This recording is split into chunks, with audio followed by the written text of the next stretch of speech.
Vigilance Guardian is one of the game's most versatile DPS disciplines. Vigilance is capable of strong sustained damage, decent burst damage, and extremely high sustained AoE damage, and its combination of heavy armor and defensive skills gives it very high survivability. The rotation focuses on 4 key abilities that combine direct damage and damage over time. Overall, Vigilance has a low skill floor and only a moderate skill ceiling, making it a great choice for endgame. Vigilance Guardian is a mirror discipline of the Vengeance Juggernaut. This means Vengeance is the exact same as Vigilance, except the ability names are different. So if you watch this guide and you want to play Vengeance, you can just translate the ability names and everything else will be the exact same. The 4 key abilities for Vigilance are Plasma Brand, Overhead Slash, Blade Storm, and Vigilant Thrust. Your rotation should strive to use these on cooldown. All of them except Plasma Brand have a 6 GCD cooldown, which means you can use them every 6 abilities, excluding certain off GCD instant abilities like Force Clarity, or Combat Focus, or Taunt, or your defensive cooldowns.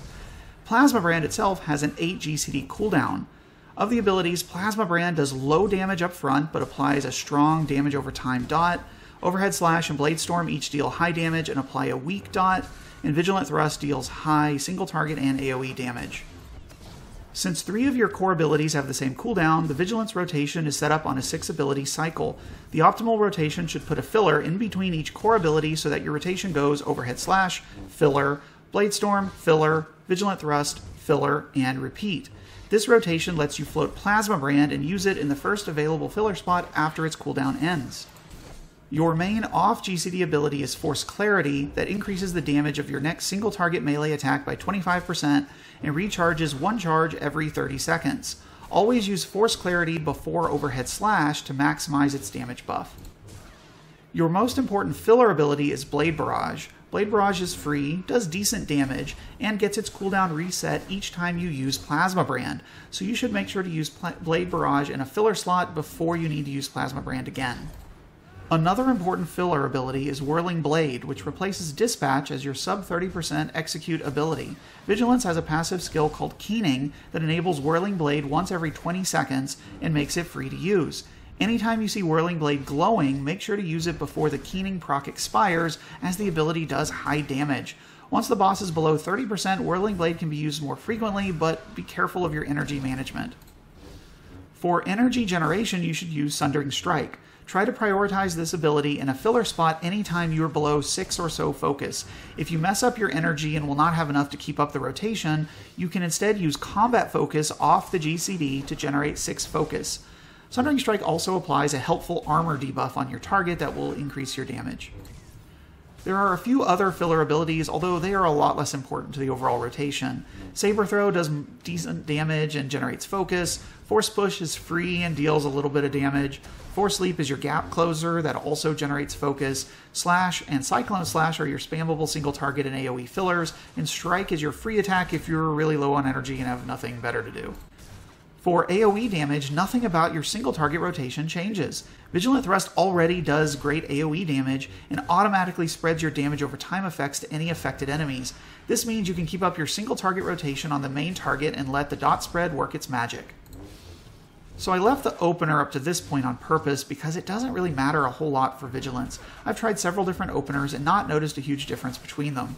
The most common opener will use Force Leap to reach the boss, Sundering Strike to build focus, then you hit your Adrenal and Force Clarity off the GCD and begin your core rotation. Some folks like to lead with Plasma Brand to apply your strongest dot first, others prefer to lead with Overhead Slash for its high initial damage, and there are a few other variations.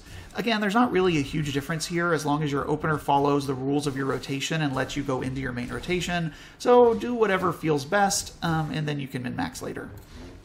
For gearing, my usual approach and the one used in the parse I did for this video is in this screenshot, but please note all the rest of this video talking about gearing will change when 7.0 Legacy of the Sith expansion launches in late 2021, so take that with a grain of salt. Your set bonus and tactical will change your rotation only slightly.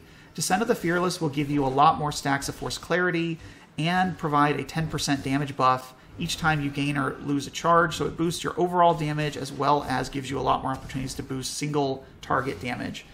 The priority is still to use Force Clarity before each Overhead Slash though. Your tactical should usually be Hemophilic Slash, which causes Blade Barrage to tick the damage from and refresh the duration of your dots. Assuming your core rotation is as stated above, then you should try and use Blade Barrage right after Blade Storm as often as you can so that you tick and refresh all 3 dots at once. Plasma Brand will need to be used in this spot every 4 rotations or so you won't be able to do this all the time, in which case the specific placement of Blade Barrage in that block doesn't matter. A fun alternative tactical is Cut to Pieces, or Slam Spam, as I like to call it. Cut to Pieces reduces the cooldown of Vigilant Thrust by 1 second each time a dot critically hits. In fights with lots of enemies, like flashpoints or some operation encounters, this lets you spam Vigilant Thrust almost continuously after applying your dots.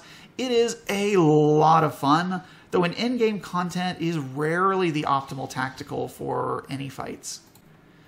So that's it for the quick guide to Vigilance Guardian. I really enjoy this discipline due to its versatility, its ability to excel in most situations, really awesome ability animations, the sheer joy of slam spam, and having really great survivability. I hope you enjoy it as well, and good luck in SWTOR. May the Force be with you.